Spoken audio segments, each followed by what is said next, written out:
This TwinPetes Investing podcast is brought to you in association with SharePad from ShareScope, the UK's #1 investment data and analysis software for private investors and traders.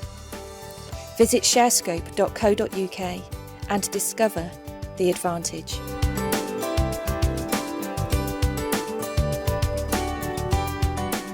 Hello and welcome back. This is TwinPetes Investing, podcast number 64, part B. And in part A, you, ladies and gents, had the pleasure of listening to Katerina Ali at _MTAUS, an absolutely fantastic interview that we had covering all things metaverse, ASX, US stocks, Apple, Salesforce, NFTs, you name it. Oh, mate, that was an absolutely phenomenal listen. So I hope you guys enjoyed it, and if you did, please share your feedback with us on Twitter mainly, and also YouTube, etc., and just tell us what you thought of what Katerina had to say.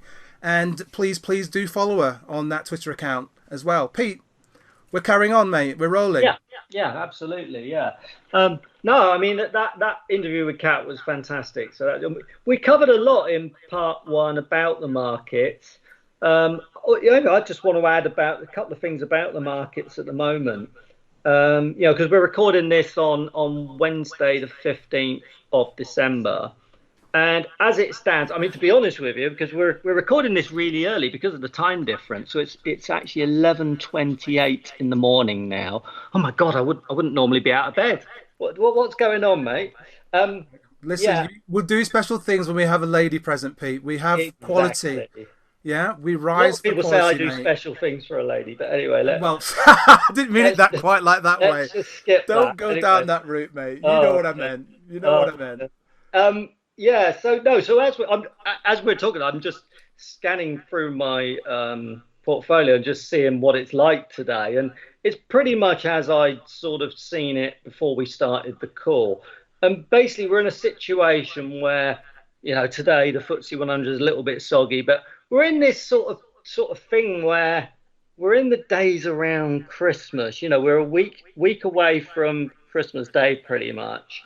We're sort of midway through this week on the Wednesday. We got the Fed making a decision tomorrow and whatever. We got the Bank of England making a decision tomorrow. Bank of England's probably going to keep the rates on hold, I would guess. And I don't know if the Fed's going to do much. It will probably just taper a bit more on its quantitative easing. But we're in this funny period. It's like, it's been quite definitely a difficult 2 or 3 months. And it's been quite a difficult recent days, after a bit of a rally last week. Recent days this week have been blinking hard work, really, and quite depressing. But the interesting thing is there's no volume around, and this is exaggerating the moves. And I was saying on Twitter earlier, it's like, okay, I'll look at my portfolio and there's a lot of red on it, but there is actually a lot of blue as well. And the blue is helping to offset the damage from the red. And what it's really telling us is that even though the markets are soggy and they're frustrating and there's obviously selling involved, it's not one-way selling. When you get a big market sell-off, it's like everybody's selling. There are zero buyers. Nobody is buying. Everyone is just dumping their stock.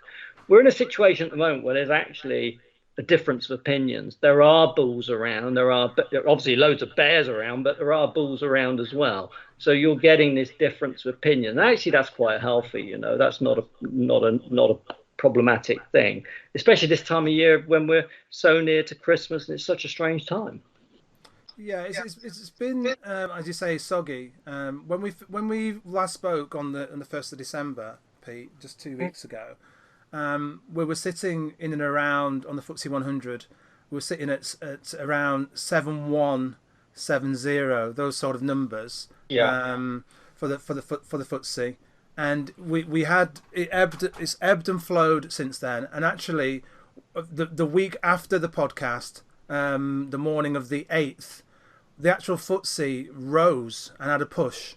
We had a little bit of a mini rally and everyone was rejoicing. We went to 7,373, and I'd spoken about, you know, that resistance level at 7,400 and needed to get past that, and that would be our, you know, sort of push on if we could maintain that. But that was almost, you know, when the noise and all the rest of it started again, regarding Omicron and what does it mean and all the rest of it. And the Omicron variant has made people just take a sharp intake of breath again. And the markets have been up, down, up. It's almost every day we're up 0.5% or 1% up and down here, there, and everywhere. And people can't, you know, the markets can't make their minds up because we don't know what plan Boris has got. I spoke about, you know, how many U-turns are we going to have, and I don't want the government to be impacting investing, but they are, you know. And so we've gone from 7373 ish on the 8th. We fell down at the beginning of this week to 7,231 ish, and we're down below 7,200 today. There's been a few profit warnings, a bit of scares regarding lockdowns, you know, talking about passports. Can you go in the pub? Can you go, you know, Christmas lunches and Christmas meals and Christmas parties all being cancelled. You know, the hoteliers, the restaurateurs, the publicans are again going to be walking through treacle again to see how many people are going to turn up to be at their venues. So that's going to impact markets, Pete, and we're still struggling against inflation. So that range of 7,400 and 7,000 is going to be decisive in a little while. Which way will it go? And it really, really depends on what they say next regarding, you know, what they say next per se. How many donuts are they going to do, Pete, on that electric vehicle? You know, how many U-turns is Boris going to do? Is Boris going to still have a job in the next 6 months? You know. Well, that's the other big thing of relevance here is that as we speak on the Wednesday, on the Tuesday, Boris just had his biggest ever defeat in the House of Commons, and that was, you know, that's when you've got a 80-odd seat majority, to be getting near 100 Tory MPs voting against you, that's incredibly serious. He is not the electoral asset that he once was in the Tory party, and they've wised up to it. And I think because of that, you know, it really changes the COVID thing, because it means it's very difficult for Boris to now put in tougher restrictions. You know, I mean, basically all Tory MPs, whether they rebelled or not, the consensus seems to be they're all completely against lockdown. And if Boris was to go towards trying to do a lockdown, the rebellion would be immense. There is just no way that could happen. And I think that makes it interesting, because it means that, you know, we're probably at the worst in terms of the impact it's going to do to the economy. You know, I don't think more restrictions are going to come, or if they do come, they're going to be so minor. It's really going to have no effect whatsoever compared to. I'm going to have to disagree with you, Pete. Do you think he could get? We're going to see more lockdowns in the UK. The problem this time round, Pete, and they're going to have to be very, very careful, is that I don't know where they're going to print this money from to support it. You know, are they going to carry on with going to reintroduce furlough payments? We haven't got the money. We haven't got the budget for it. Can Rishi Sunak afford to pay people? Invisible. So you know, people are going to be laid off again. But where would the money come from? So I think, you know, we don't know. I mean, they're all just scaling these numbers, and you know, we've gone from 100 to 70,000 infections, and then we're going to talk about 200, and we're going to talk about. So I don't know where the numbers are going to come from, but you know, if the infections are there and people need to be hospitalised because of them, Pete, then we're going to have a problem. You know, we're already been told last week, he came out and said, we're working from home this Monday, working from home. You know, what's he going to say a week on Monday regarding people? I just think it's going to be incredibly difficult for Boris. Well, there is no way Boris could get the Tory party to vote for lockdown. I think it would need deaths and hospital clogging up problems as worse as the first wave we had. Pete, does it need to have the Tory party to vote it through to have lockdowns? Yes, it does. Because otherwise, as soon as he's defeated, letters will go into the 1922 committee, and he'll be facing a leadership challenge and he'll lose his job. It really is that black and white. I can't see any way that he can get the Tory party to agree to lockdown, unless it's absolute Armageddon. Gonna be well. It's interesting times ahead. As I said to you in the last podcast, Pete, there's lots of uncertainty. I'm quite cautious at the moment regarding the markets. We almost actually took out the 52-week high, which we didn't. We've now got just got over 2 weeks of trading to go on the markets for the year. Some people are expecting a rally. I don't know, given Omicron going the way it's going and Boris being on thin ice, whether or not we're going to see the Christmas rally. I want to see the Christmas rally, as I said before. I want to see the Santa rally. I want to see the markets do well. I want to see people's portfolios doing okay and well. But right now, I remain cautious. I've been trimming various stocks. The markets have been volatile up and down. I've been using the markets for when they go up to trim stuff. I'm not waiting for the markets to go sub 7,000 to decide I need to trim a stock that I should have trimmed 3 weeks, 4 months ago.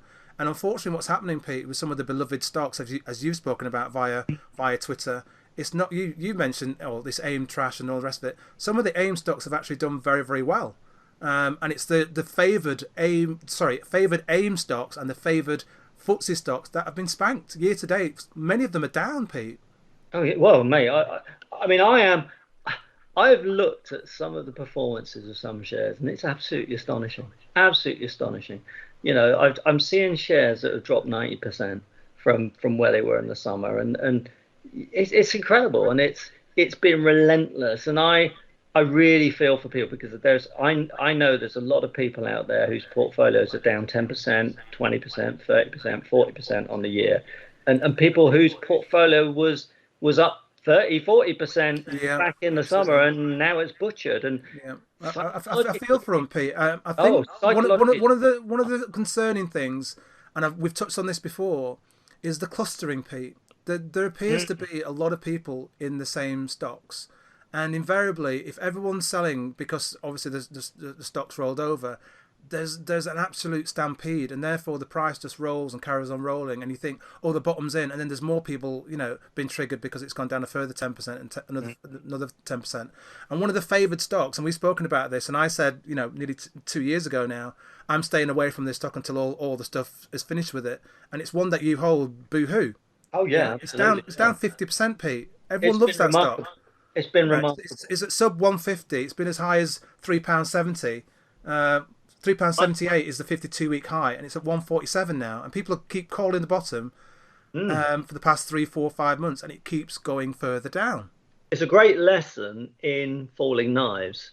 It's like whenever you think the bottom is in, it probably isn't, and it can just keep falling. And I was commenting on Twitter last night saying, it's on something like a forward PE of 14. I just can't imagine that. I mean, historically, it's been on a PE of 40, and it's been able to justify that by incredibly fast growth rates. And what it's sort of telling us is that either it's ridiculously cheap, which it may be, or it's telling us that there's a profit warning coming, and it's one or the other, and I have no idea what it is. Did they not just get pulled up, Pete, got fined for saying selling things at artificial prices? Mate, I think that's noise, really. I don't think that's what's driving the share price. I'm not saying that's not what's driving it, but the thing is that there's all sorts of... the stuff we were speaking about before, Pete, was sentiment and trust. And I was saying I just don't trust the management at the minute. They need to clean their act up, sort everything out. And that thing is still rolling on. It's like, come on. If you don't trust the management, you just trust the team, it doesn't matter what the value of the stock is or whether or not their revenues are great. There's just a lack of trust at the minute in that particular company, I think. Sentiment is so low. Exactly. I think what hurt them yesterday was JOUL, JOULS, JOULES, whatever. That came out of a profit warning. And what was really nasty about that profit warning is supply chain issues are very much at the bottom of it. And it's like what companies have been saying up until now is that they're saying we've got supply chain problems, but it's okay. We're passing the costs on to the customer. Or they've said, we've got supply chain problems, but we can absorb it by cost reductions elsewhere or whatever, yeah? But what was different about the JOUL update was they said, we've got supply problems, and it means we can't sell as much because we don't have stuff to sell. That's the problem. Yeah, and it's also impacted ASOS as well, which is also down Yeah. 40 odd 50% year to date. So a lot of what we thought was, during lockdown, the online companies are going to do far better retail wise than the bricks and mortar. And the bricks and mortar, the larger ones, have been able to absorb some of the supply chain issues. Tesco's is still doing well. Marks and Spencer's have outperformed ASOS and JOULES and BOOHOO, etc., etc. Yeah. And that seems to be a big, head change regarding people's thinking. To the point where people are going, I'm buying Marks and Spencer shares instead of BOOHOO shares. Who would have thought that 12 months ago? Incredible. Yeah? It is. But that's been really noticeable as well, is that smaller stocks, so FTSE 250, AIM, and FTSE small cap, have all really, really suffered in the last few weeks and months with this sort of malaise. Whereas a FTSE 100 has actually stayed up pretty well, really. And I think, again, we're back to when we talk about strategies and what people can do to reduce these kind of problems, it comes back to a focus on valuation. You've got to have valuation at the forefront of your mind in every single stock you buy. If the valuation doesn't make sense in any shape or form, then if you're buying it, you're just buying a problem, and it will bite you in the bum. And the other thing is diversification. If you are just in very risky speculative AIM stocks and you've only got 10 of them, you are going to suffer badly in times like this. And if you can accept that, if you can cope with that, then fine. That's your decision.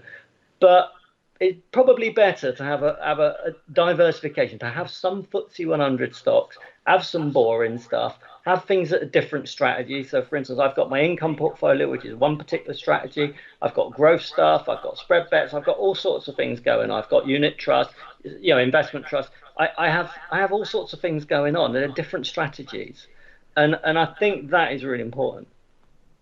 It is, Pete, and I think also it's that element of going back to what we've always said, and we keep reiterating here: don't follow the herd. Do your own research. Do your own stock analysis. Don't have people sliding into your DM saying, I think this stock's the best thing since sliced bread. I think you should buy it too because I bought it and I think it's going to go to £5 from 10 pence. Yeah. Because invariably a lot of them are just in it for the next 5-10%. They've got no interest in talking about it again once it's rolled over. A lot of the stocks that have rolled over and haven't done so well this year, a lot of the people that were the main cheerleaders of that stock, they've disappeared. You don't hear from them anymore. There were people at the beginning of January, February last year that were daily talking about how well their portfolios were doing. Then it rolled over to once a week. Then it rolled over to once a month. And for the past 3 months, their accounts have been mute. Because they've not done so well. So, I was asked a question via a chap called Michael, who's not much on Twitter anymore. And he was basically saying, how do I find the right people to follow on Twitter? And the question is, you've got to be very, very careful. Look at their accounts. When they come out and say, oh, I've been buying this for the past week because the stock's suddenly up 5, 10, 15%. Have a look back and see if they mentioned it a week or so ago. Have a look at how consistently they talk about the stocks that aren't doing very well. Not about the stocks that's doing well. What level of humility have they got when the stocks are doing well? What level of humility have they got when the stocks aren't doing very well? And how much are they actually sharing? What quality of information are they actually sharing regarding, enhancing the quality of your learning regarding investing? Yeah. There's so many accounts that people just need to be incredibly wary of. Mate, on a mindset thing that I keep meaning to bring up on a podcast and I keep forgetting. I talk to and sort of mentor quite a few people, and one of the things that comes up quite a lot, and I just must mention this because it's sort of funny in a way, but it's actually there's a really good point behind it, and it's this idea that when you buy a stock, right? When anybody buys a stock, what so many people do, and it's a classic thing with newbies, yeah, is they look at a stock and they do their search, whatever, they buy it, right? And say, for instance, they put 5,000 quid into it, yeah? Their mindset is, I've just bought 5,000 quid's worth of this stock. In a few months or in a few years, it will be worth 10,000 quid. And when it's 10,000 quid, this is what I'm going to do with the 10,000 quid. Yeah. So it's like they've already mentally banked the profit, but they've only just bought the goddamn share, you know? And I see it so many times. And really, the mindset that would be better, and the mindset that I certainly have, is whenever I buy a stock and I've bought 5 grand of a stock, my brain is saying, well, my mindset is saying, sheesh, I've just put 5,000 quid of my hard earned money into this company. I've got to be really careful now because this could go very badly wrong and it could fall 50% tomorrow, you know? And it's more about protecting it, the capital, from that downside, and having strategies such as diversification to make that less of a problem than this idea that I put 5,000 quid in and hey, tomorrow it's going to be worth 10,000. That's a very, very good way of putting it, Pete. And I think it's very, very important. I think there's the thing where the mindset is so important in the sense of investing for the long term and not just putting the money in and expecting, just to win. Buying a stake in the company, you've actually bought a stake. You should be happy, as Buffett says, for the markets to shut down for 10 years and come back. But you touched on it earlier. Katerina talked about swing trading. Whether that be for one day or for 2 months.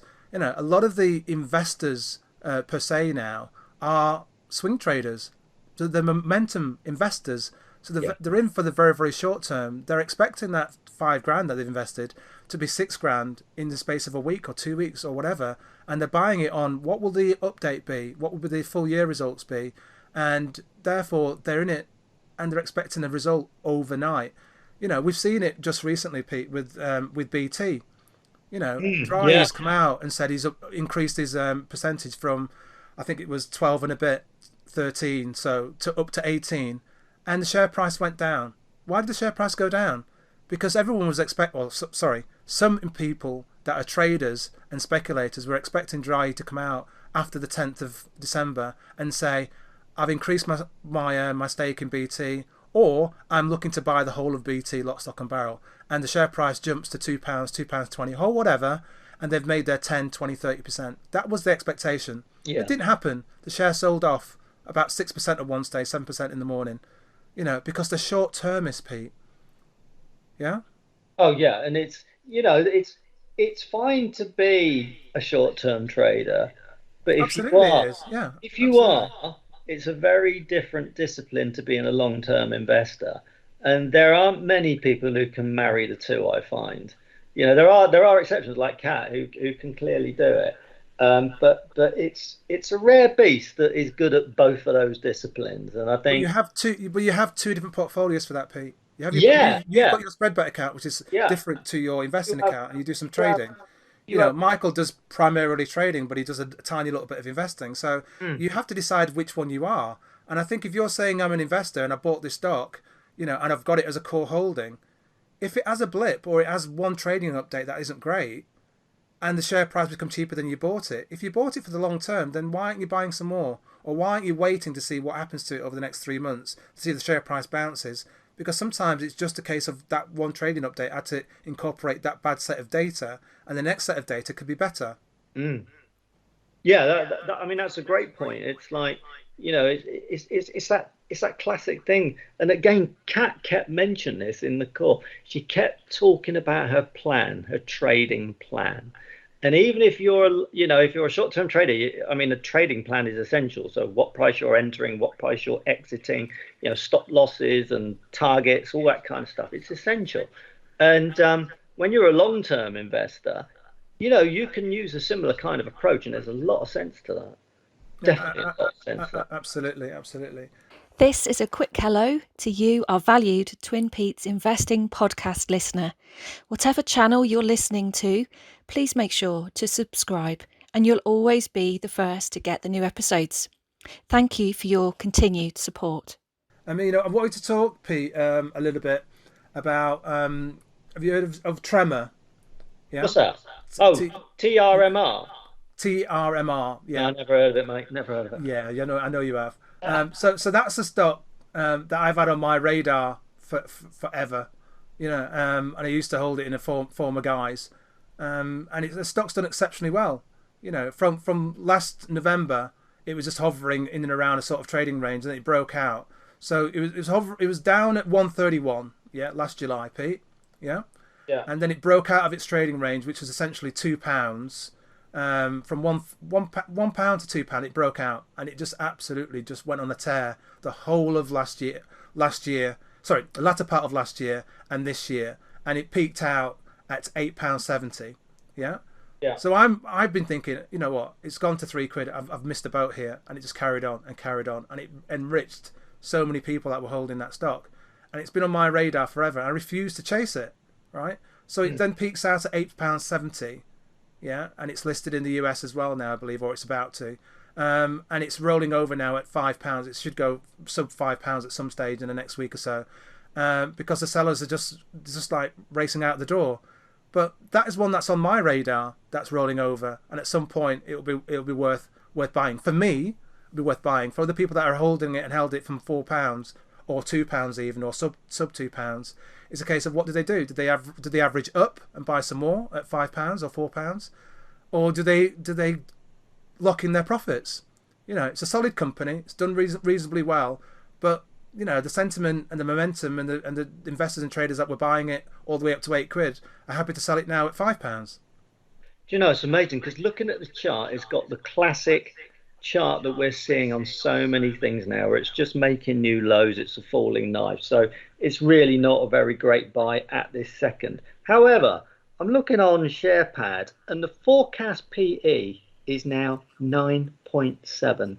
The 2-year forecast PE is 12.5, which is interesting in itself, because that implies, because the numbers are going the wrong way, so it's 9.7 for next year, 12.5 the year after. Really, if earnings are growing, the PE should be coming down. So I find that a bit strange. So anyone looking at investing in TRMR or holding it needs to look into that and understand, why are those earnings expected to fall? What is going on there? Is there a placing? Is it something to do with the listing in America? So there's more shares being issued, so that's affecting the PE? I don't know. That's a bit strange. But anyway, on the face of it, if those PE numbers are right, that's actually not a massively overvalued stock, just on raw numbers. Absolutely. I mean, it's done. I mean, despite it rolling over, Pete, it's up 48% ish for people that held it over the last 12 months. You know, and the people that I know that hold it have held it from £1, sorry, £1.50, £2, £3, and they've done exceptionally well with it, and obviously better when it was above £8. So it's a quality company. It's one to keep an eye on, and could be worth further research over the Christmas period as to see what's going on. What do they actually do? Because I'm right in thinking, am I right in thinking that they bought what used to be Ribbon One, didn't they? You know, that sort of video search engine thing that used to be part of Autonomy a million years ago. Was it called Ribbon One, something like that? I don't remember that bit, Yeah, Pete. well, It's Blinks, basically an Blinks. advertising technology company, Pete, the long and short of it. Focuses on digital advertising, including video, mobile, display technology, and all those things. It's an advertising company, essentially. That's mate, I'll tell you what, that online advertising, PR, marketing, search, all that kind of stuff, it is mega growth. I mean, Digital media, mate. Such a great sector. It's such a great sector. So that's what it's evolved in. Those numbers, look, if those numbers are right, like I say, you need to understand why the forecast seems a bit weird. But if those numbers are right, you could almost say that was cheap. You know what I mean? Those are blinking low numbers for that kind of sector. So yeah, it's going to be very, very interesting, mate. It's going to be very, very interesting regarding that particular stock. It's one, I think. I just like the space it's in, mate. Yeah. So the American depository shares are also TRMR on that particular one. Yeah. So yeah, we shall see how that goes. On that going advertising, forward. marketing, digital media thing, a stock I noticed, it might have been yesterday or the day before, come out with a really good update again. I say again because I'm pretty sure I've mentioned this company on a podcast before. It's not a stock I hold, so I'm not ramping. Right, this one is NFC, which I think used to be called Next 15 Communications, and you know, does marketing, does digital stuff, and the digital is just going absolutely gangbusters. It's fantastic.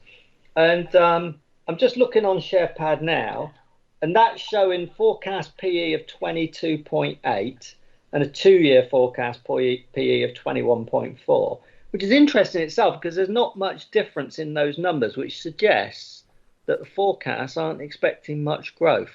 I bet you that forecast might be wrong because, it's such a hot sector.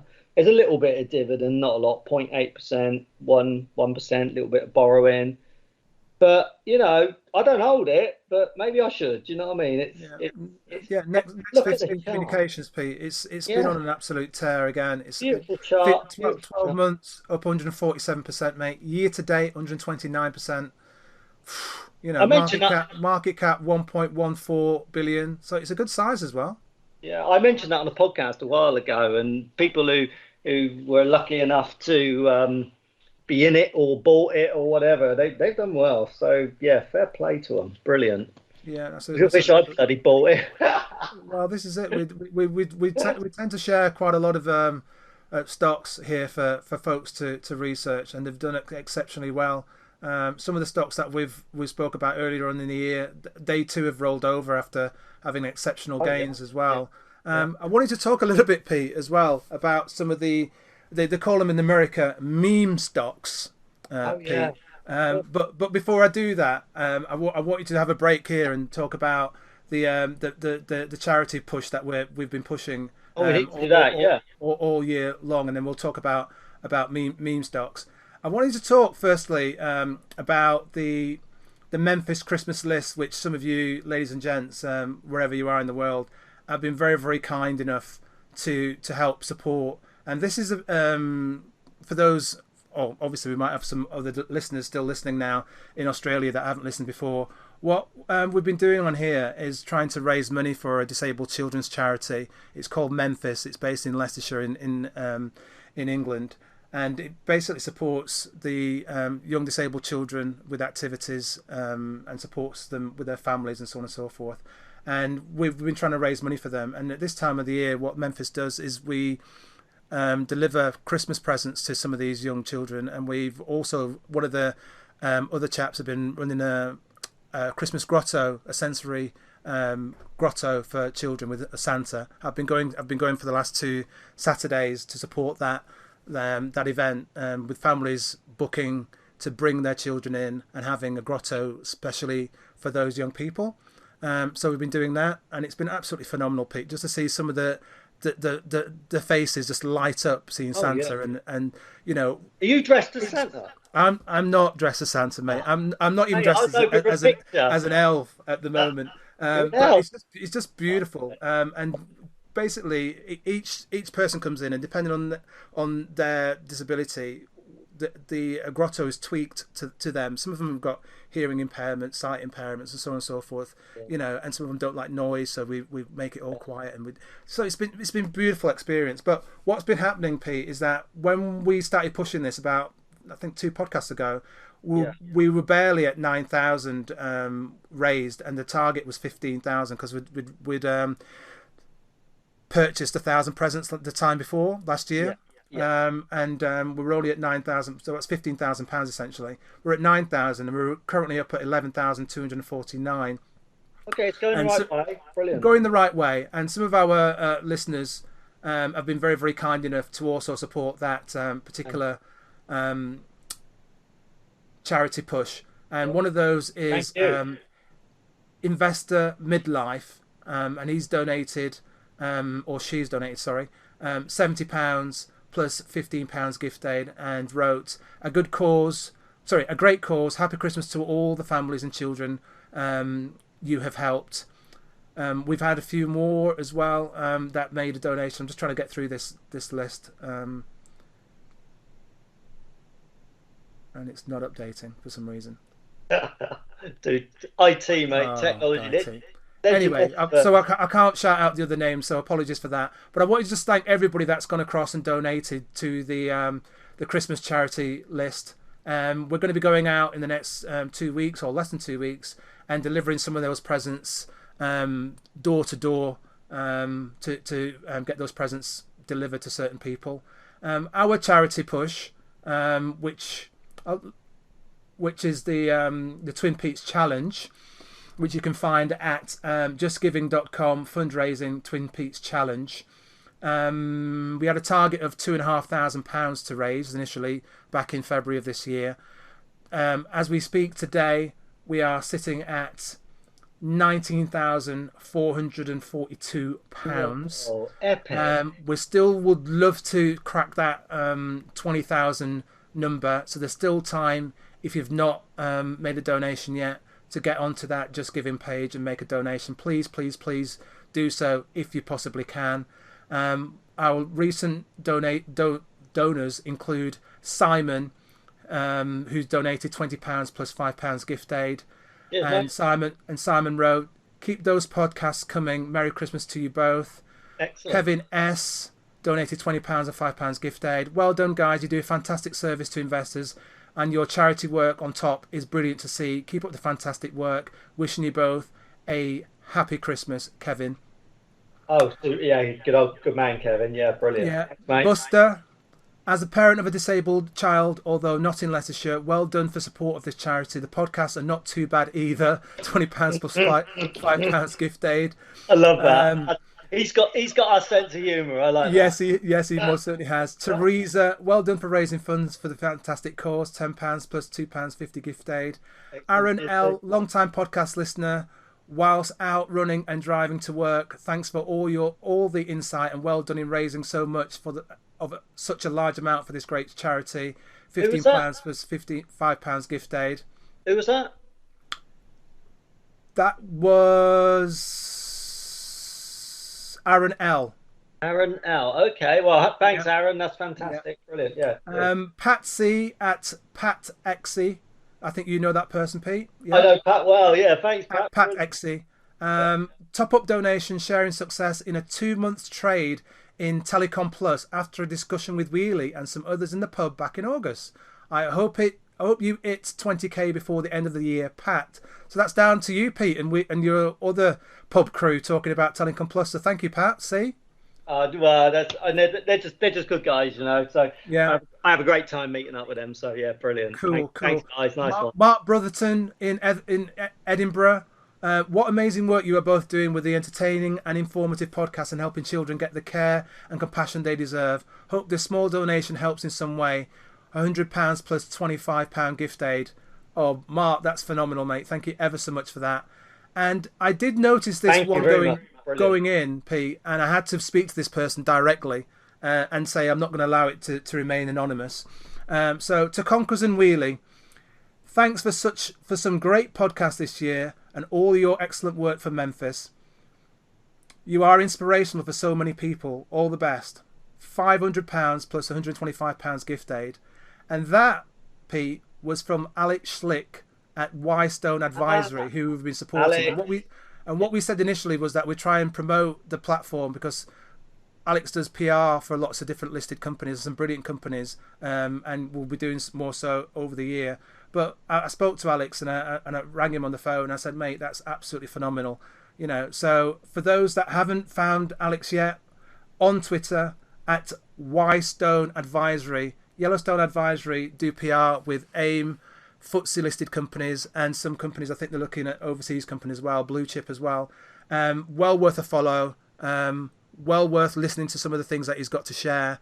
Well worth following the account, but also well worth attending some of Yellowstone's advisories, seminars with some phenomenal companies. And it's great to actually listen to some of the CEOs, CFOs and leaders of these businesses to actually see what they're saying about what's actually happening regarding their stocks, but also happening about their company and the supply chain. It gives you the nuance of what they're fighting out there just to be able to stay profitable. So I've really advised people to follow that account. So yeah, so that was one of our pushes over the 18,000 and pushed us over to the 19, and we're pushing on from there. We had Digger Barnes. Absolutely love your podcast. I listen to it on weekly drives to and from Barnsley to London for work. That's some trek, Barnsley to London, mate. Well done. Wishing you both the best of health. Keep up the kindness, and very inspiring. £40 plus gift aid. Terry is continued to make his weekly or podcast donation of £2, which I'm going to match. Cheers, Terry. Gavin Ho, Howe, well done and a great podcast. I listen whilst walking the dog on 2-speed. That's speeding up the actual listening to us at 2-speed. Can you imagine that? Oh my gosh. So you both sound like you both had too much coffee, ! Congratulations raising a terrific sum of money for such a great cause. £200 plus £5 gift aid. Yes, and Scott Porter £10 plus gift aid. I wanted to go back as well to our good friend Vonnie, who actually donated a significant amount of money to the Christmas fundraise as well, Pete. Presents, yeah. Oh, thanks. Yeah, the Christmas present list. And she did that, and I'd taken her to introduce her to the Memphis hub when I interviewed Richard Whitehead, and showed her what the charity was up to. We had a quick chat about it. She came up with some brilliant ideas, bless her, regarding some stuff that we could do. Because at the hub as well, it houses the local library or the village library. Yeah. Well, and she's like, "Oh, you've got a bar. Oh, coffee, wine, books.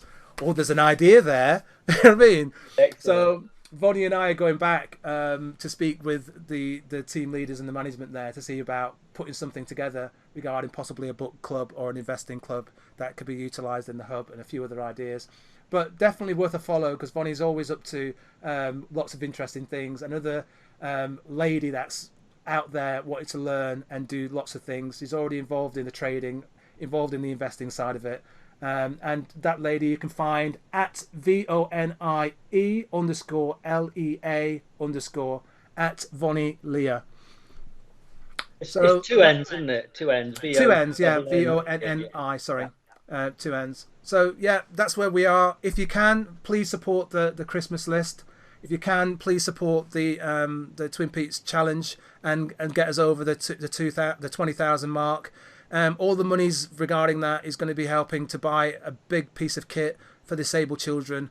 And the Christmas list, obviously, we're going to buy some presents for the kids to just bring some joy to their little hearts during the Christmas time, because some of them are very disadvantaged at this time of year. They're not going to get a lot of gifts, and if we can, we're going to try and help them out as best as we possibly can. So thank you all for your kindness.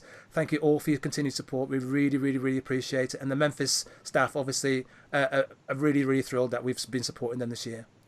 Oh, yeah, fantastic. And thanks to everyone for your contributions. It's been brilliant. Cool, Pete. So where do you want to start, Pete? Or do you want me to jump into the meme stocks? Yeah, do them meme stocks, mate. Let's do them, because I looked at I looked at some out of interest the other day. Is it GameStop and AMC? Yeah. Some of those. Yeah.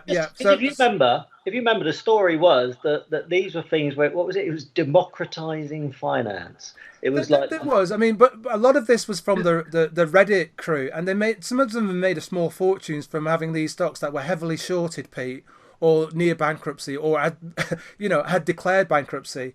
And the most notable one was obviously GameStop, and AMC was another one. And I was looking at some data that came out on the 13th, which is just a couple of days ago, on Monday, after the close of the markets. And some of these stocks were down significantly from their 52-week highs. So AMC, ticker symbol $AMC, was down 68%. Bed Bath & Beyond, ticker symbol $BBBY, was down 69%. BlackBerry was down, ticker symbol BB, was down 70%. Beyond Meat, which is the alternative meat one, which IPO'd and went off absolutely flying out the traps, and everyone was chasing that stock.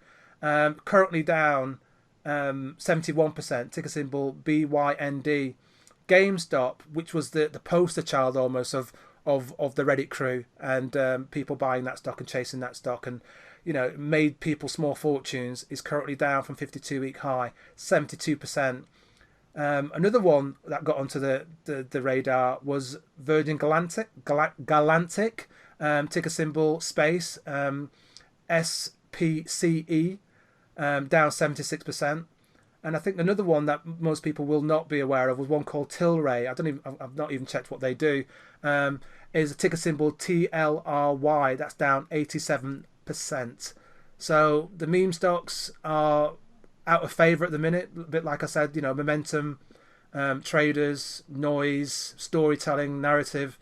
People that got in there and purchased any of those stocks near the high are currently have either sold out or sitting there hoping and praying they get back in vogue and get bought and chased up again, because they're down significantly now. It's back to what I continually repeat. You got to get your head around valuation. If you don't understand valuation and realize its importance, then you're always going to be sucked into these kind of ridiculous things, and you are going to lose lots of money. And I must say, one of the things that cheered me up the other day was a guy called Tony Davies. Hi, Tony. How you doing?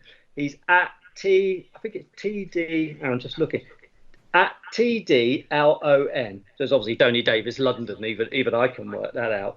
And he said hello to me on a DM and stuff on Twitter. And do you know what? I have to say, it was so goddamn refreshing for someone to actually ask me a question about valuations and to talk about what is a realistic PE and how you calculate the PE and whether you do the enterprise value and strip out cash and whatever. I thought, my God, it's such a rare conversation I have, but it's probably one of the most important conversations that anyone could possibly ask me. And I just find it nice one, Tony. Brilliant that you've realised it if loads of other people haven't. It's interesting, Pete, because I think valuation is going to be becoming more and more on the radar, because the thing is, stocks are being marketed by people that are very, very well revered on Twitter and across social media. And whether it be a FTSE stock or an AIM stock or a US Dow Jones 30 stocks, these S&P stock, people are talking up the merits of these stocks, and some of them are way past valuation metrics that we'd ever imagine we should ever go anywhere near. But because they're being talked about by everybody and everyone's saying this is the best thing since sliced bread, even sensible people will buy the stock. Oh yeah. And then suddenly the stock's down 30, 40, 50%. Oh, it's my number one holding. And then the number one holding becomes a number two holding, and then the number two holding doesn't get mentioned again, and it's down 30, 40, 50%.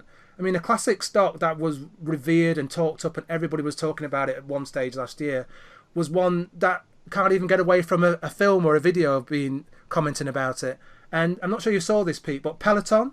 Oh yeah. Oh mate. PELOTON came out of the trap and epic. absolutely soared. It was at £171 or $171, should I say, at its 52-week peak, and it's currently sitting at $39 per share, and it's down 5%. And essentially, Pete, there was a bit of a stink about the Sex and the City video. It's the that remake, came out, isn't it? The new, and Big injuring himself on a Peloton bike. Yeah. And the share price has carried on tanking since then because of the safety stuff. Because obviously there was some incidents regarding the Peloton bike, which we don't want to talk about right now, impacted the share price earlier on this year. But that stock seems to be, in deep trouble right now. And again, valuation was not talked about. It was just a case of this is going to be this and this is going to be that and blah, blah, blah, blah, blah. And the stock's now in deep trouble. The thing I heard is absolutely classic, that in the remake of Sex and the City, what was it? It's called what's it called? And Nail This or something? Some really weird name. Yeah. In the remake, which has been marketed to the hill. At the end, is it Mr. Big or something? Mr. Big, yeah. Yeah, Mr. Big dies on a Peloton, has a heart attack or something on a Peloton machine, and after that the share price tanked, and you just think, how bonkers is that just a piece of drama can cause a share price to fall like 9% or something. And then apparently it was followed up by a clever piece of marketing by Pello. They put out an advert where they had some other, I don't know if it was the actor or whatever, and they were basically sort of talking about it and saying, actually, I'm alive. So it was quite clever, and that made the shares go up. And you just think how bonkers this is. The scary thing about it is, Pete, right? And this is where I think there are going to be some tribulations for the makers of the film, is that Peloton knew its bike would be featured, right? they didn't know it would be used to, you know, To have use a the death word scene. to kill somebody. So I'm not sure what the repercussions are going to be for that, you know, for the makers of that film. I think it was HBO or something, is it? HBO. That was it. Yeah, they Oh, knew that it would be featured, and that Mr. Big would portray the instructor, but for confidentiality reason, they didn't tell them that the character would be killed off. So yeah, big publicity stunt for them, but they didn't know about the double publicity stunt for the film. So boy, oh boy, it's a talking point for the film. But what will happen now, I do not know regarding those shares. Boy, oh boy, yeah. So very, very interested. I was just going to look on SharePad and see what kind of valuation Pelo's on now, because obviously Pelo was a lockdown winner because everyone was trapped indoors, and so they bought their Peloton bikes and the other gym equipment and stuff, and all got into it. But of course, as soon as things opened up, people, yeah, the Peloton bike became like a clothes dryer in the corner or something. Yeah, it's down 74% year to date, Pete, and down 70% over the last 12 So months. So looking on I mean, the chart is just, it's just another weak looking chart. But looking at oh, well, there's no forecast at all for it. And oh God, it's got a $9.7 billion market. No, that's more, isn't it? I think that's 90. Is that 97 billion? No, it can't be. It must be It's 9.7. 13.6 billion market cap as we speak, Pete. Oh, well, this is in pounds. So obviously, yeah, so Dollars, $13.6 $13.6 billion, just I mean, under 14 billion. It's just Yeah, ridiculous. and you can times that by 4, yeah, and it was over 50 billion recently. It's just bonkers. Yeah, one of the things with these, I mean, don't get me wrong, money can be made on these kind of stocks. But if you're going to be buying or shorting these kind of stocks to make money, you've got to have a trading plan. You're a trader. You're not an investor. You are a trader. Investments only make sense if you're doing it on the basis of valuation and understanding the company and whatever. If you're just buying something to ride momentum, you are a trader. You need to have a proper strategy. You need to have an entry price, an exit price, the stop loss, the target, all those disciplines. And if you don't have discipline, you're going to end up buying it and getting your ass kicked really bad. And to be honest, you've only got yourself to blame if that happens, really. You do, but I think it goes back to the conversation we've had before, Pete, is that be very, very careful about the number of people you actually allow influence you. And if you possibly can, don't allow anybody to influence your decision-making process. Do the research. There's some fantastic people on Twitter to learn from. There's some fantastic people to get a little bit of a steer from, in the sense of they're in that stock, and they're actually quite good at researching stocks. But don't take the fact that they bought it as an indication that you should buy it. Go away and do your own research. Have your own criteria as to what value means to you, what this stock looks like for you, and then make a decision. Don't follow somebody else just because they bought the stock. I see so many people doing it. I see so many people sliding into this DM and that DM saying, buy this, buy this, buy that. And the minute the stock goes down, there's silence. Silence has been deafening for the last 3 or 4 months regarding Twitter and people talking about stocks going down. You and I talk about the stocks going up. You and I talk about the stocks that are going down. You and I talk about the profit warnings and the stocks that have absolutely nailed us and taught us some lessons. And we'll have more lessons next year, Pete. We've been doing this now 20 odd, nearly 30 years, both of us, and we're still learning. Some people know it all already, and I'm like, how can you? How can you when Buffett doesn't know it all already, and Buffett's still making mistakes, and Charlie Munger's still making mistakes? How can you know it all already when these individuals don't? And the beauty of speaking to Kat is that Kat is desperate, and so keen to learn more. And she's not saying she knows it all already, and she's sharing stuff today with us on this podcast. What I haven't got a Scooby-Doo about. I haven't even started learning about the metaverse or NFTs or Bitcoin, Ethereum. I couldn't scratch the surface on what she knows. She's taken the time to learn this stuff. Yeah. And you guys and ladies need to take the time too, and don't make decisions on other people's research, because they will leave you high and dry, nursing a 40, 50, 60, 70% loss. And then you wonder why they come back and start trolling you and start getting angry with you, and say it's your fault their portfolio's down. It's not your fault their portfolio's down, but they did copy you. Yeah, exactly. Yeah. What do you expect?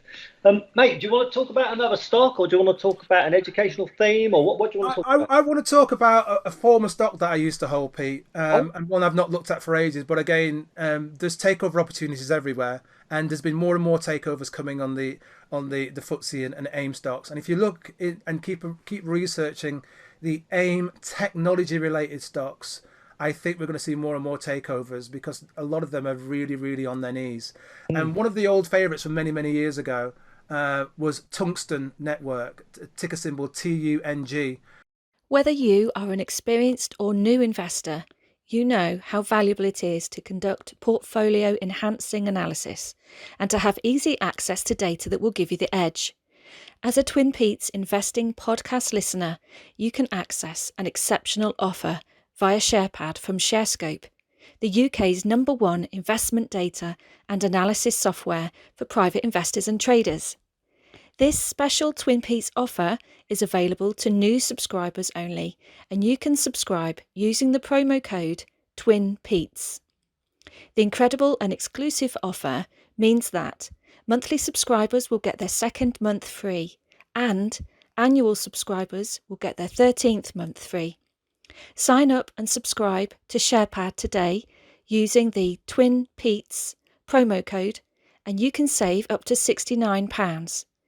Visit sharescope.co.uk/SharePad for further details and subscribe to the investing and trading analysis and data you need. And yeah. I had to go back and through my archives and look at this one. It's one I had, and I sold out a little. I made a bit of a change on it. I sold out at £2.02 back in 2015, Pete, and it was Yeah. talked about as being this go-to stock, and I was just like, nah, this isn't going very well. It was all about fintech and looking at the supply chain and e-invoicing, as it was called back then, Pete.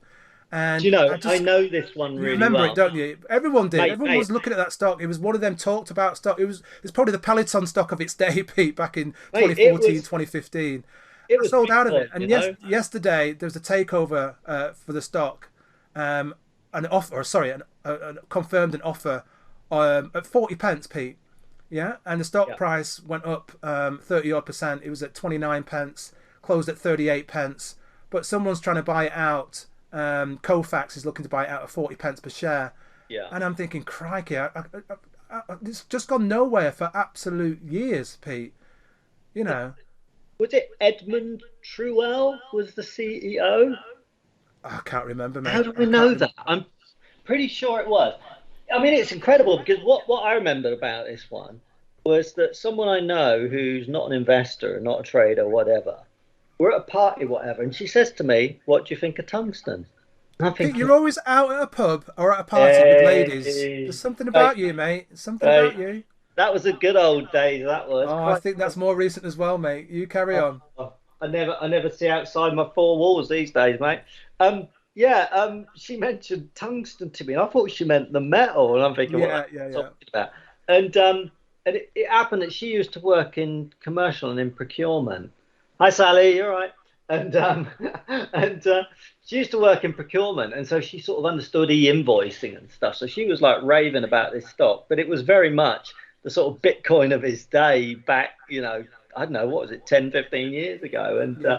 And it went absolutely bonkers. And of course, those of us who've been around a while are looking at it, scratching our heads, thinking, what the hell is the excitement about this? It makes no money whatsoever. We're not even sure if it's ever going to make any money. And everyone was just going bonkers about it. And the CEO, I'm pretty sure his name was Ed Trull, he was so rampy on the goddamn thing. You know what I mean? He just appeared everywhere and it was being promoted to the hill. And it went up and up and up and up. And hopefully, a lot of people made good money on it because they were good traders and sold at a good point and had a strategy and all the rest of it. But I'm sure millions of people were left holding the baby and, got taken to the cleaners. And the poor old thing, it's been trying to recover for, I don't know, five years or more, and it's been in sort of rehab, and it's had all new management and all the rest of it, and they were sort of gradually getting it, heading the right sort of direction very, very slowly. But now the takeovers come, so it sort of ends up sorry saga, really, doesn't it, in a way? It does. It was one of those stocks, Pete, nearer to £4, £3.80 ish, right, in Yeah. September 2014, and it's been trading in a range from 37 pence. Sorry, 30, yeah, since 2016, 70 pence, right, to 25 pence in January 2019, and Yeah. it's just been trading in that range. It's gone nowhere, and the market cap's currently sub 50 million. They've had an offer. There may be other people interested in it, but it's just I'm not not sure they not. will. But it's not done the business, Pete. Simply Yeah. hasn't just generated enough revenues, and the whole point was to digitize and automate complex invoicing processes and drive strategic business benefits. Hasn't happened. It was going to Reducing change costs and everything. creating costs and generating revenue. It hasn't generated enough revenue for itself. You know, hasn't gone out of its own way. Yeah, it was a very, very, very sad saga. Hey, mate, I want to talk about a strategy thing that is a very, very well-known strategy, and it's got an incredibly good record of working, and it could be an interesting thing for listeners to look into. Is it Uh, one that you want to expand on, Pete? You're going to talk about it briefly and expand another time because we're 6:58 no, minutes in now. mate, it's a 2 second. It's Go actually for it. it's Go sort for of it. really I'm talking about stocks, and all it is a good old-fashioned one that in quarter 1, so we're talking January, February, March, house builders tend to do well. And it's got a record of something like 24 years out of the last 28 house builders have risen in those first 3 months. I've no idea why it happens. It's probably something to do with people looking to the spring and all that kind of thing in the summer when construction picks up. Yeah, because a lot of construction building probably slows down over the winter because of the weather. It's just harder to do a lot of the work, and things get more pushed towards the summer. Obviously, we've got all the political shenanigans, so that may affect it. But we have political shenanigans every year, so hopefully that takes out part of it.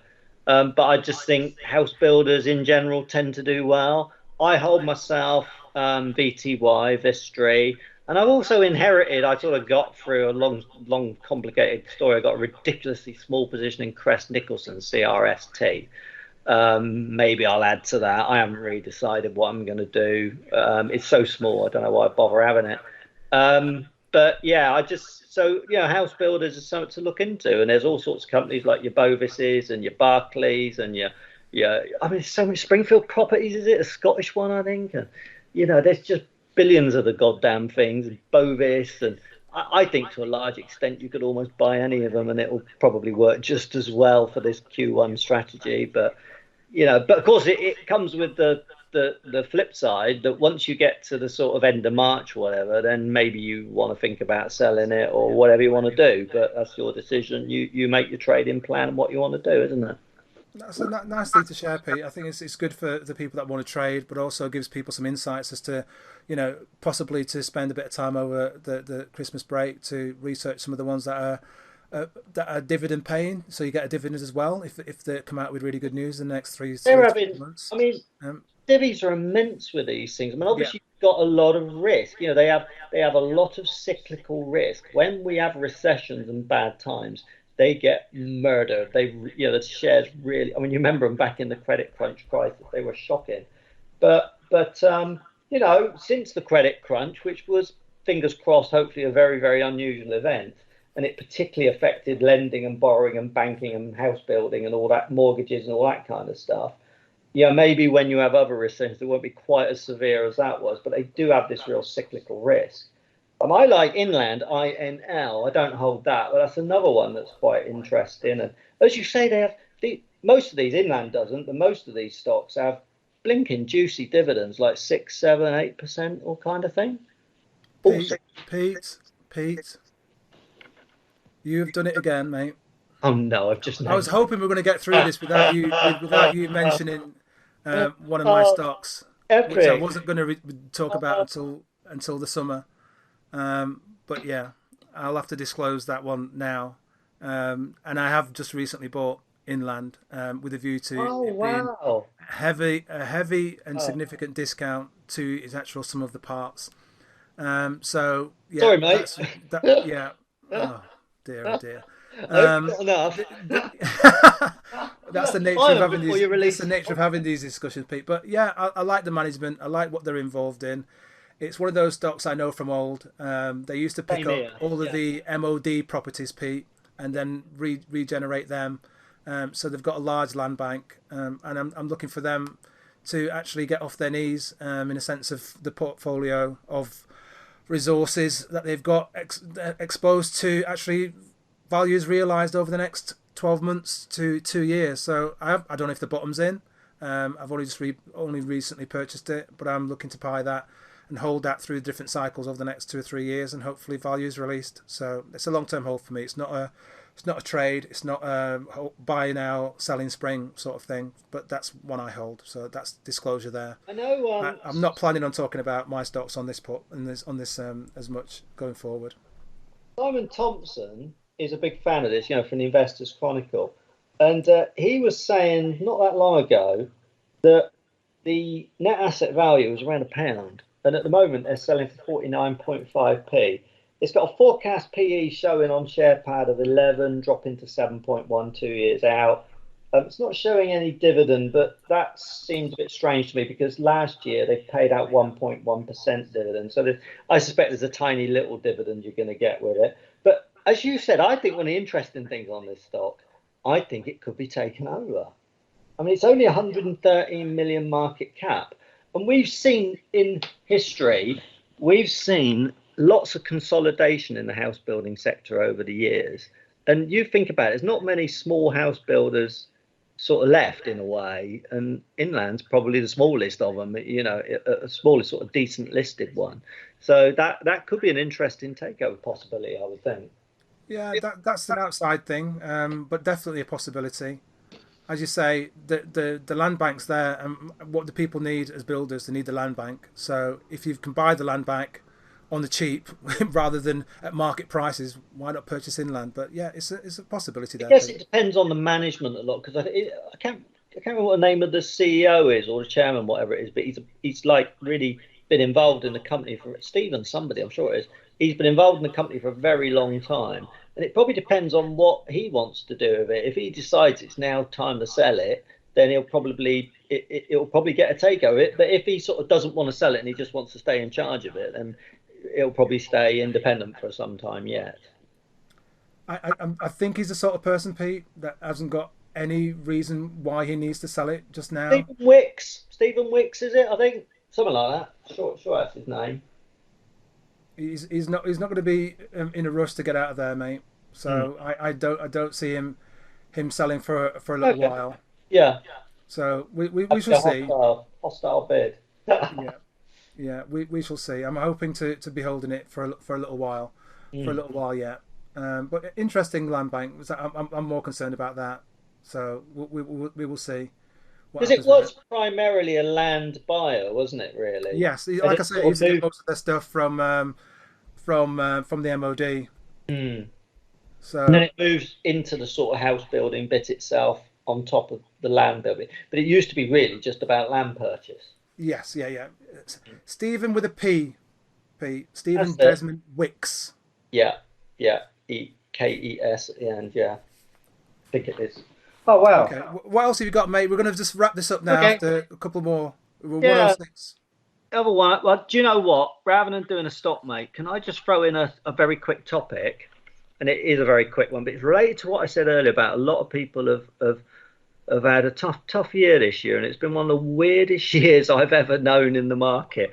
I honestly, for me personally, it's felt like the first up until, say, September was probably the easiest investing market I'd ever known.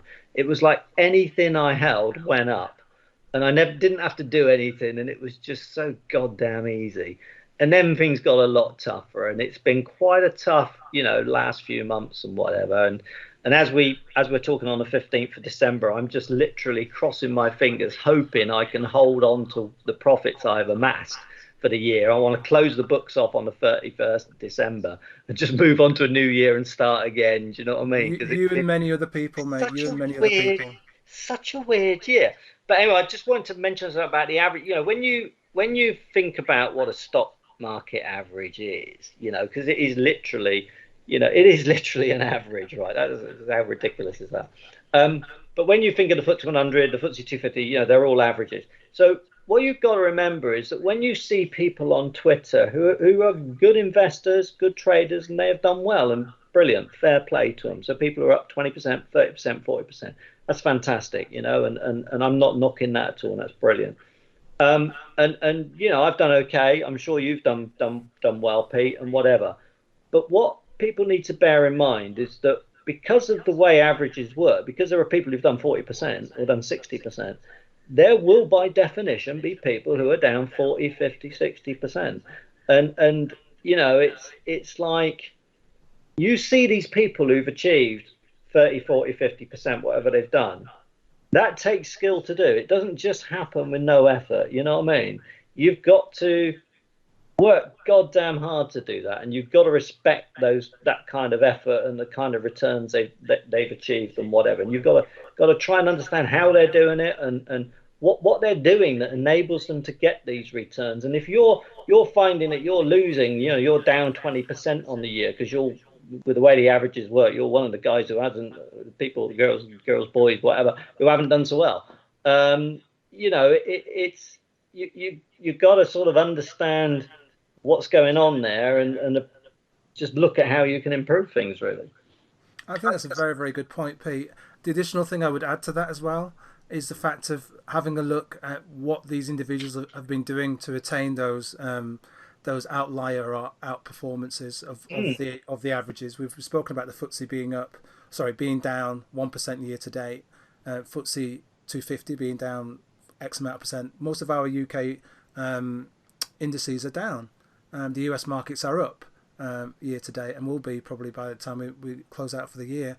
The individuals that are plus 25, 35, 40, 50% year to date, some of them have taken risk, significant risk. You know, some of them are involved in small, sometimes speculative, you know, low volume FTSE and AIM stocks. Some of them have added to that percentage by way of leveraged plays that they've done, whether that be spread betting or otherwise. And some of them have just been extremely, extremely skillful, you know, in their own right. And you know what I think. And you just let me finish. And you've got to credit those individuals that have done and outperformed the market averages. You know, I've just some people out there that have done 15, 17, 20%, and they've done that by taking low risk. They've got dividend paying stocks. They've bought and sold and bought and done whatever they've done. They've traded effectively, you know, whilst holding a core element of their portfolio in stocks, and they've outperformed the vast number of people that have clustered in these very well-known stocks.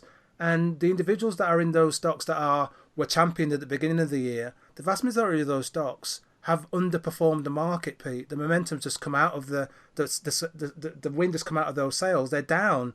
The most revered stocks are mostly down year to date. So if you've got that as your top within your top 5 holdings, your portfolio is weak and going to be underperforming.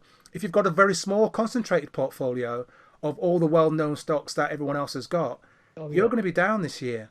Next year you could do much better because it might be your turn again for the stocks to do well. But you have to then critique your weighting and critique your analytical viewpoint of those stocks and say, which of these stocks are going to fare well over the next 3 months, 3 years? Is it worth keeping hold of these stocks? Has the momentum or the journey of this stock, is it over with? You know, do I need to be finding another home for this particular amount of money and sell out of this stock now? Yeah. You know, so be very, very careful of thinking, you know, we talked about BOOHOO earlier.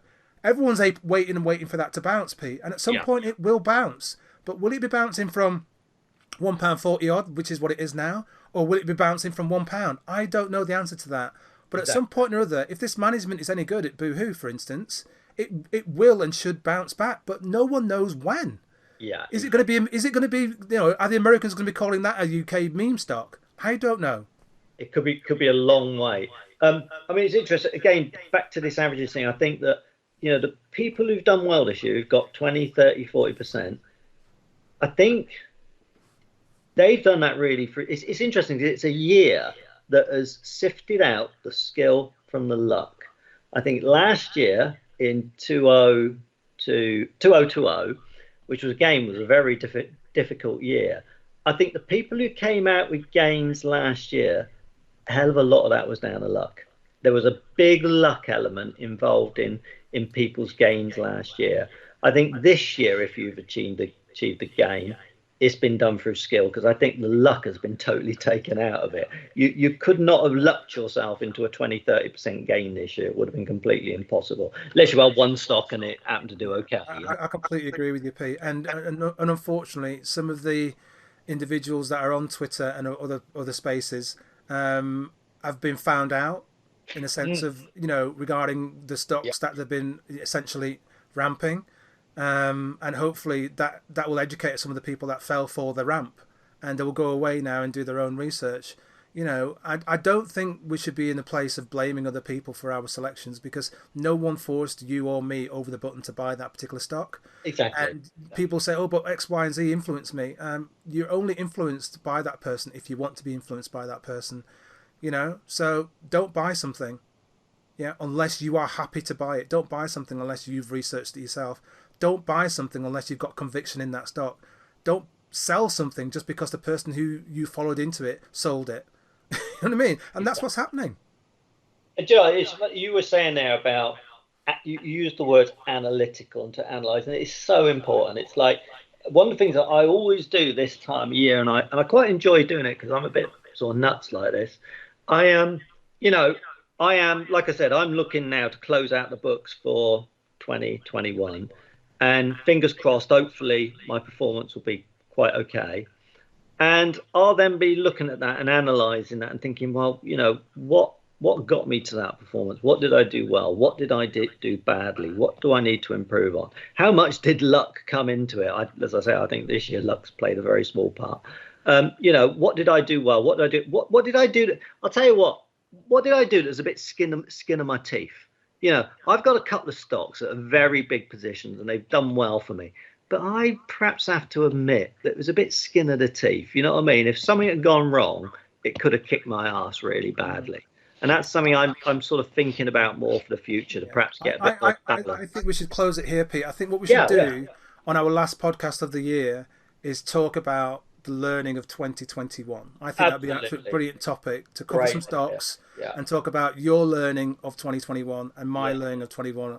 How we're going to improve, how we're going to try and tweak, how we're going to think differently. Yeah, because you and I want to learn and get better at this game, Pete. Yeah, and I know lots of our listeners do too.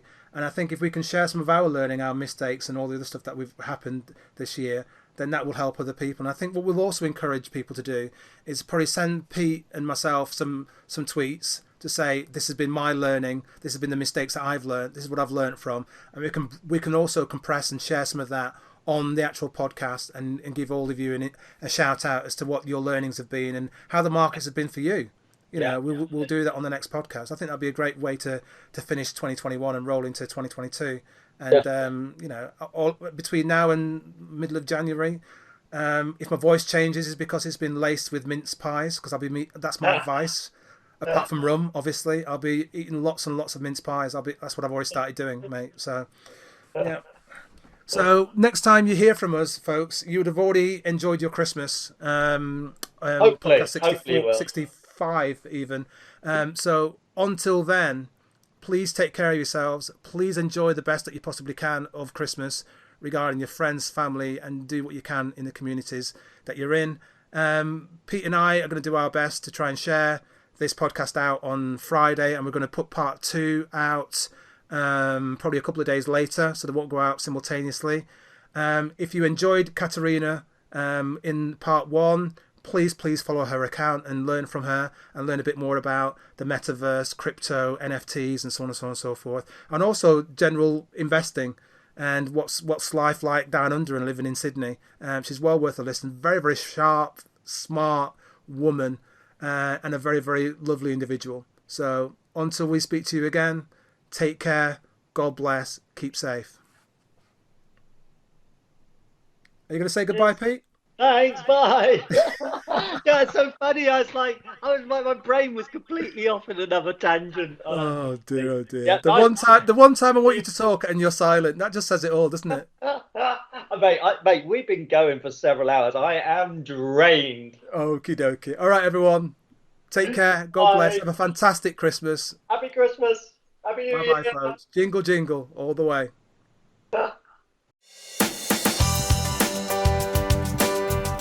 This TwinPetes Investing podcast is brought to you in association with SharePad from ShareScope, the UK's #1 investment data and analysis software for private investors and traders. Visit sharescope.co.uk and discover the advantage.